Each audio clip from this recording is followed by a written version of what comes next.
Hi guys, welcome to the final part of the series. If you have watched part 1, part 2, part 3, part 4 and you are here today, you are the G. You are the real person. Thank you so much for sticking around with me.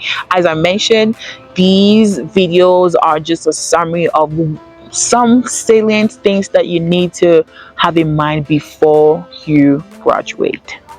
So this is the final part, and this final part is very much related to what to do next now that you are nearing your completion date. So with that said, let's get right into today's video.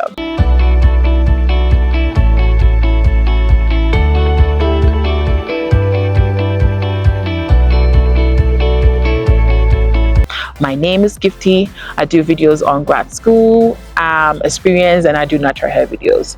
Join the family by hitting the subscribe button, and let's start today's video. So before you graduate, what do you need to know? Now, there are two things involved in this. Either you want to go on to further your education by doing a PhD degree, or you want to go ahead and enter into the corporate field as a new entry or entry level whatever position. So these two things, how do we approach them? How do we do them? Coming right next. Now, if you're working towards a PhD degree, remember that is no different from what you did when you were applying for your master's degree. It's the same procedure. The only thing that I need to mention or remind you of is you need to apply early. Now, if you're doing a master's degree, it's definitely 2 years that you're going to use to complete that. Now, after your first year, going into your second year, and in the first semester of your second year, that is when you need to start applying for your PhD programs.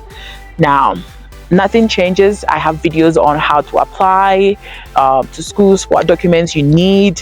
Nothing changes, right? Nothing changes. Now, another thing that you need to be very mindful of is your civis ID doesn't change. Now, I've made a video on how to transfer schools, and I mentioned what civis ID is. If you'd like to know what that is, please check that out. I will link that video down below. Now, your civis ID is what identifies you as a student here in the United States. So, as I mentioned, your civis ID doesn't change. Your civis record doesn't change. What happens is you are allowed to transfer these records from your old school to your current school if you decide to embark on a PhD program. Let me say this again. You are allowed to transfer your civis records or your civis records from your old school that you had your master's degree to the new school that you are going to get your PhD degree. That is allowed. Now, what happens if you have a PhD in that same school? Nothing happens. Your civis doesn't transfer to any school. It stays in the same school. So these are options that you want to pay attention to if you are going the PhD route. Now, if you're going the working route, one thing that is very important is finding the job or finding the company that you would like to work with. Now, that's the first thing. Start to apply early. Start applying early. Apply for your jobs early. Start your interviews early. And then when you are in your final semester to graduate, you want to apply for what we call OPT, optional practical training. This optional practical training is opportunity for you to be able to work in the United States fully authorized and legally authorized to work. So how do you go about it? Definitely contact your international student office and they'll be able to help you out with that. One thing that I want you to pay attention to is you need to apply early. You need to apply early because if you are graduating in the spring, there are a whole lot of students that are also graduating in spring, so they will all be applying for OPT. So start early, apply early. If you need help, contact your international student office.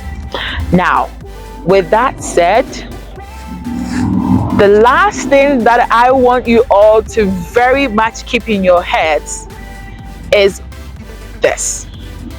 When it comes to the United States, there is no gray area on what you need to do or what you decide to do.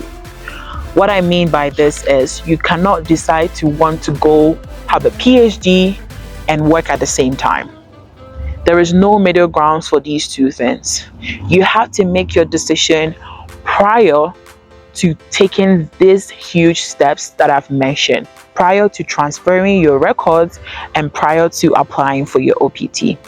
So it's very important that you as a person sit down, analyze, what do I want to do? Do I want a PhD degree or do I want to get the experience? If you come to a consensus on that decision, please work towards that with these things that I've mentioned. This is just a summary.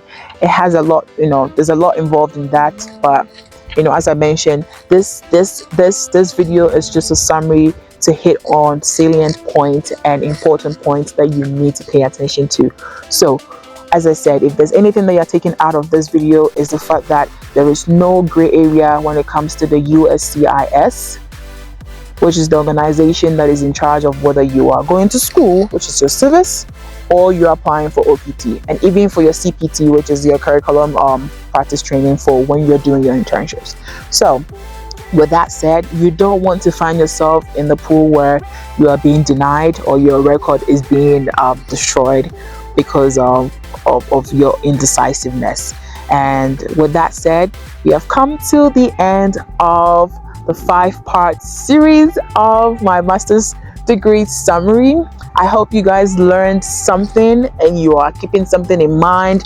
If you're already in the middle of your master's degree, I hope this video goes in a long way to help you out. If you're starting, good luck, and I will see you in my next video. Thank you guys so much for watching till the end.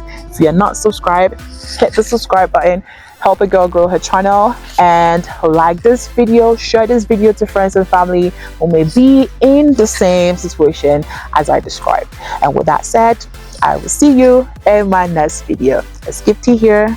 Bye for now. A basic idea on what causal inference is before you get into that kind of career. So that is that.